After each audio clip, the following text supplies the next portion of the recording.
alaykum. Ijtimoiy tarmoqdagi sahifalarimiz orqali bizni kuzatib turgan hurmatli obunachilarimiz.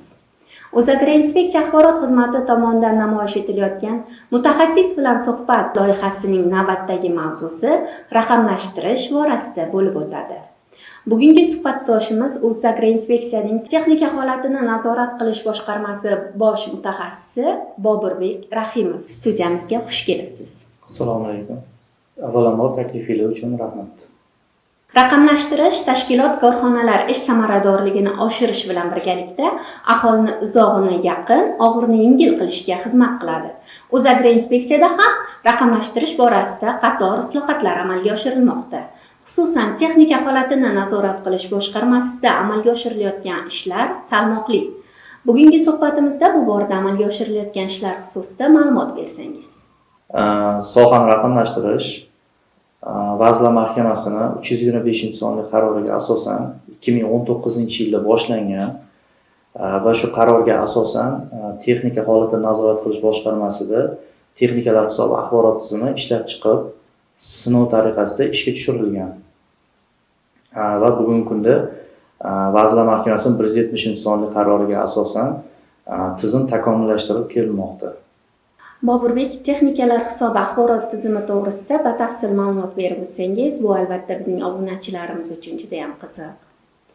Texnikalar hisobi axborot tizimi texnika holatini nazorat qilish boshqarmasi va shu agroinspeksiya tomonidan ko'rsatiladigan davlat xizmatlarida davlat xizmatining muddatini sezilarli darajada kamaytirishga olib keldi. Bu fuqarolarga qulaylik yaratadi va o'sha sohada davlat xizmatini ko'rsatishda talab qilinadigan hujjatlarni qog'oz shakldan to'liq elektron shaklga o'tkazilishiga olib keldi. Misol tariqasida men davlat xizmatlarini ko'rsatish hozir MyGov orqali masofadan turib davlat xizmatini ko'rsatish joriy qilingan 6 ta xizmat turi bo'yicha fuqarolar o'sha uydan chiqmasdan turib telefon yoki kompyuter orqali o'sha ariza berib texnikani davlat ro'yxatidan, qayta ro'yxatdan o'tkazishi, traktorchi mashin guvohnomasini olish imkoniyatiga ega bo'lishdi. Texnikalar hisobi axborot tizimi boshqa vazirlik va idoralar bilan integratsiya qilinganmi? Texnikalar hisobi axborot tizimi bugungi kunda 16 ta vazirlik idora bilan elektron axborot almashinuvi yo'lga qo'yilgan. Bu yilning o'zida, birinchi chorak o'zida 28 milliondan ortiq elektron axborot almashinuvi amalga oshirildi. Bu bizga nima beradi? Bu oldinlari bu elektron axborot almashinuvi qog'oz, ya'ni xat shaklida bo'lardi. Masalan, Majburiy ijro byurosi, Soliq qo'mitasi, shu tashkilotlar va shunga o'xshagan boshqa tashkilotlar tomonidan mulk egasining mol-mulki borligi to'g'risida ma'lumot olish uchun xat kelib, uni viloyatga tushirib, viloyatdan tumanga tushirilib, tumandan javob xati olinardi. Bu jarayon 10 kun, 15 kundan muddatni olardi. Hozirda bu jarayon soniyalar ichida amalga oshirilmoqda. Ya'ni oldin inspektor uni ko'rib, kitobdan, hujjatlarning orasidan texnikasi bor yoki yo'qligini ko'rgan bo'lsa, hozir inspektor bu jarayonga aralashmaydi. Elektron so'rov kelib, o'zi tizim elektron javobni avtomatik tarzda yuboradi.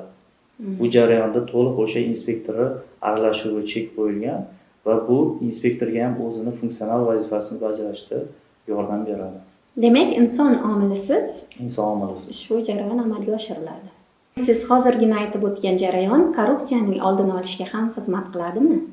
Albatta, texnikalar hisobi axborot tizimida o'sha vazirlik idoralari bilan elektron axborot almashinuvi jarayonida inspektor aralashmasligi bu korrupsiya holatini kamaytiradi, yo'qotadi umuman.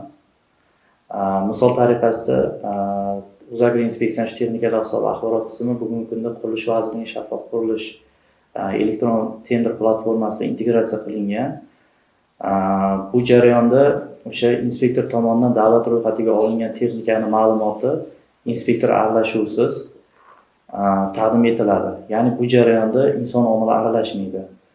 Shu tomonlama korrupsiya oldi olingan.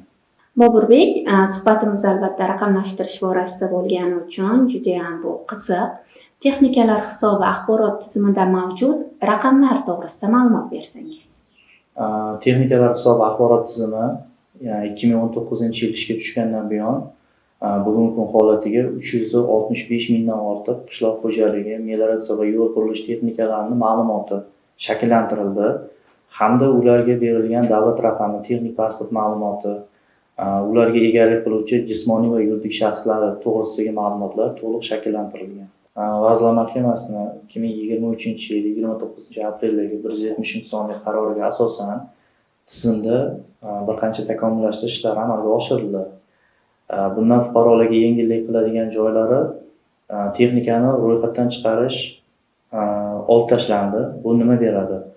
Bu o'sha masalan Qashqadaryo viloyatidan oldi sotdi bo'lib Toshkent shahriga sotilgan texnika Qashqadaryoga borib texnikani ro'yxatdan chiqarib kelishni talab etmaydi.